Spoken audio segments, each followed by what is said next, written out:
Sekarang kita mau bahas gimana caranya nyari domain dari fungsi piecewise ya. Ini gampang banget. Pertama kita lihat definisi-definisinya kan ada 3. 2x+1, x kuadrat min 3, 6 per x min 1. Sekarang coba kita lihat mereka as it is aja. Anggap ini fungsi sendiri ya. Fungsi baru nih. Jadi kita nggak perlu if-nya dulu. Sekarang lihat, kalau kita lihat 2x+1 ini ya, domainnya apa aja sih? Apa aja sih yang bisa kita masukin? Ini kan fungsi linear ya guys. Kalian mau masukin 0 boleh, 1, 2, 3 seterusnya boleh, negatif 1 seterusnya boleh, karena nggak ada restriksinya. Atau bisa dibilang, domain dari fungsi ini, X bagian dari bilangan real. Atau notasi lainnya dari negatif infinity sampai positif infinity eksklusif. Jadi mereka nggak ikutan. Ini tuh benar nih guys, untuk fungsi linear. Tapi kan sekarang dia ternyata ada batasannya. Batasannya jika X kurang dari min 2. Nah, X kurang dari min 2 itu kan berarti ada di antara sini kan. Gitu. Jadi, domain barunya dengan asumsi 2x+1 ini hanya berlaku ketika X-nya kurang dari min 2, bisa kita bilang negatif infinity sampai negatif 2. Dan dua-duanya eksklusif. Karena dia nggak boleh min 2 kan. Kalau kita mau min 2, kita masukinnya ke sini kayak yang ketika kita evaluasi fungsi. Jadi itu bagian pertama. Bagian kedua, kita lihat yang definisi kedua, yaitu si x kuadrat min 3. Sekarang kalau anggap ini fungsi sendiri kayak tadi, dia bisa masukin apa aja sih? X kuadrat min 3, fungsi kuadrat, lu bisa masukin apa aja juga. Mau masukin 0, bilangan negatif, bilangan positif, gak ada restriksinya. Jadi sama kayak tadi, ini juga X bagian dari bilangan real. Oke? Atau dari negatif infinity sampai positif infinity eksklusif lagi. Tapi sekarang dia dikasih domain yang dari sini.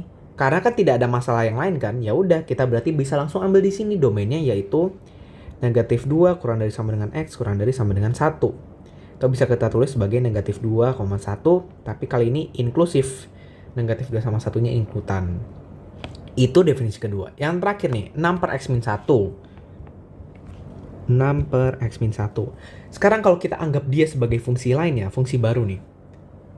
Apa sih restriksinya? Ini baru ada guys. Kenapa? Karena ini kan X-nya di bawah. Jadi penyebutnya variatif. Penyebutnya beda-beda. Emang kenapa kalau penyebutnya beda-beda? Kalau penyebutnya beda-beda, bisa saja kita ketemu pembagian dengan 0. Dan itu kita nggak bisa guys. Kita nggak bisa kerjain. Ini tidak boleh masuk domain. Jadi kapan sih penyebutnya 0? Ya ketika X min 1 sama dengan 0. Make sense kan? Karena X min 1 adalah penyebutnya. Nah, jadi gimana kerjanya? Oke, kiri kanan kita add 1. X min 1 plus 1 sama dengan 0 plus 1. X plus 0 ya, sama dengan 0 plus 1, 1. Jadi, untuk fungsi ini dia nggak boleh X-nya 1. Itu. Terus sisanya boleh? Sisanya boleh. Karena nggak ada masalah mau 6 per negatif 99999, 6 per 99999, nggak ada masalahnya gitu loh. Artinya, domain fungsi ini, kalau sendirian ya, dia X bagian dari bilangan real lagi. Tapi, dan X tidak boleh sama dengan 1. Gitu. Itu domainnya ya. Nah, sekarang kita lihat kalau domain aslinya bagaimana sih? Domain aslinya kan ketika X lebih dari 1. Artinya dia bakal 1 gak?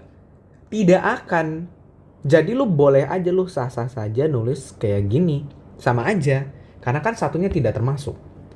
Atau kalau kita bikin bentuk notasi kayak tadi ya, 1 sampai positif infinity. Dan kali ini dua-duanya eksklusif. Begitu. Jadi sekarang coba kita lihat. Ada nggak sih bolong-bolong di domain kita? Pertama, negatif infinity sampai min 2. Itu aman. Terus min 2 ke atas gimana? Nah, aman. Min 2 ada di sini. Ini nyampe 1. Terus 1 ke atas ada di sini. Jadi kalau kita coba gambar lewat garis bilangan, itu ada semua guys. Dari apa kan pertama min 2. Min 2 ke sini sudah aman. Terus kalau min 2-nya ikutan, dia sampai 1 juga aman. Terus kalau dia dari 1 ke atas, itu juga sudah aman. Artinya apa? Tidak ada batasan pada domain ini. Atau jawaban akhirnya, domain fx adalah X bagian dari bilangan real tanpa restriction.